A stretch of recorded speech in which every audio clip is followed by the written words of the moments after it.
Our Bible story this week is Jesus heals the blind man from birth, from John chapter 9. Jesus and his disciples were walking along doing their ministry like normal, and they met a man who was blind from birth. So someone who didn't become blind, someone who could not have been faking it, but somebody who had never been able to see. And one of the ways that God set up for his people to take care of them was allowing them to beg and be along the side of the road, and he could ask for food or money to help go along.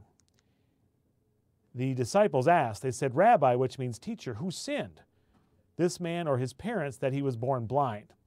They had learned from the Pharisees and Sadducees and others that when people had physical birth defects, it was because they deserved it, because they had sinned or maybe their parents had sinned. But that wasn't correct.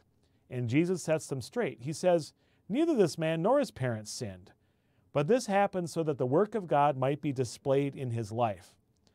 So Jesus taught that the brokenness of this world, God even uses that to show how great and glorious he is. So every trouble, every problem, including things like these birth defects, are a way that God can show his glory, because he will ultimately fix everyone's problems in heaven. And then Jesus said, as long as it is day, we must do the work of him who sent me. Night is coming when no one can work. While I am in the world, I am the light of the world. And then Jesus went over to the man who was blind. He did something we might consider kind of icky, but he took his saliva and he made some mud with it and he put it on his eyes. Really, it seems weird, but it was showing that this was a special connection, a personal, intimate connection between him and the blind man. And the blind man couldn't see Jesus, but he could feel all this. It was a special, close, personal connection. And then he told him, go wash in the pool of Siloam. And so the blind man, he went and did that. He got in that pool of Siloam, he washed, he obeyed Jesus, and he was able to see. And he came to his home seeing, and he had never been able to see in his entire life. And so his parents were absolutely amazed, and so were all the people. They said, isn't this the same man who used to sit and beg? They had seen him since he was born. He could never see, and now he could see. Was it the same guy? Yes, that's him, they responded. It's him. No, some thought, he only looks like him. They just had a hard time believing that such a miracle could happen. And then the man said, yes, I am the man. That was me. A miracle has happened. And so, of course, they asked, how were your eyes open? And he explained, he said, Jesus made some mud and put it on my eyes. I washed, and then I could see. He was a simple witness to what he knew. He didn't have to argue it. He just said it. And of course, they asked, where's this man Jesus? They wanted to know more. And he didn't know. He said, I don't know. He left, remember, and he was blind, and he didn't know where Jesus was. Well, then some Pharisees and Sadducees came, and they wanted to question this because they weren't sure about Jesus. They said, how did you receive your sight? He said, well, Jesus, put some mud in my eyes. I washed and I see. He was a simple witness to them. But these Pharisees were not happy with that. It was on the Sabbath day that Jesus did this. And they had their own man-made rules and laws that they wanted people to keep. And they didn't like Jesus doing this good deed on the Sabbath day. And so they complained about Jesus and said, this man is not from God. He does not keep the Sabbath. And he really kept God's Sabbath, but he didn't keep the Pharisees' Sabbath rules. And one person said, well, how can a sinner do such miraculous things? Well, they asked the blind man, the former blind man, what do you have to say about him? It was your eyes he opened. And the man said, clearly he's a prophet. He speaks for God. Well, and the Pharisees, some of them said, we just aren't sure. Let's find his parents, this man's parents, to see if he really was born blind. Maybe there's some trickery here. So they found his parents and brought him in, and they wanted to, disprove Jesus. And so they asked, is this your son? Is this the one you say was born blind? How can he see? They wanted to see if this was real. They did this investigation. Well, they said, he's our son and he was born blind, but we don't know how he got his sight. He's of age. Ask him. They didn't want to give credit to Jesus because they were afraid that they would be put out of the synagogue. They'd be kicked out of their church if they said what Jesus had done and showed some love for Jesus.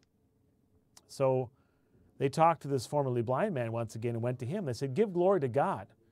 We know that this man is a sinner, referring to Jesus. And the former blind man said, well, whether he's a sinner or not, I don't know. I mean, he didn't really know who Jesus was much. He said, one thing I do know, I was blind, but now I see. Again, he was just a simple witness of what he had seen and experienced. What did he do to you? How did he open your eyes? They didn't want to find some trick or maybe incantation or something. And he said, I've told you already, and you did not listen? Why do you want to hear it again? Do you want to become his disciples too? And then they got mad. They insulted him and said, you are this fellow's disciple. We are disciples of Moses. But as for this fellow, we don't even know where he comes from. They wanted to discredit Jesus, even though Jesus had done something wonderful. There was evidence that he was the Messiah by this miracle, but they didn't want to believe the evidence. And now the blind men let him know what he was thinking. Now that is remarkable. You don't know where he comes from, yet he opened my eyes. We know God does not listen to sinners. So he was taking that proof as a sign that Jesus really was the Messiah or came from God. He said God listens to the godly man. Nobody has ever heard of a man opening the eyes of a man born blind. If this man were not from God, he could do nothing. All good biblical truth, but those Pharisees were upset. And now they picked on him. They said, you were steeped in sin at birth. How dare you lecture us? Throw him out. See, they too thought that the reason they didn't have birth defects was because there was something better about them. And that must be a direct result of sin, that he was born blind. But it wasn't. That's not how this world works. And they threw him out. Now this man who had been born blind was all by himself, but he found Jesus, and Jesus found him, and Jesus asked him, do you believe in the Son of Man? And he didn't know. He said, who is he? Tell me that I may believe in him. And Jesus said, you have now seen him. He is the one speaking to you.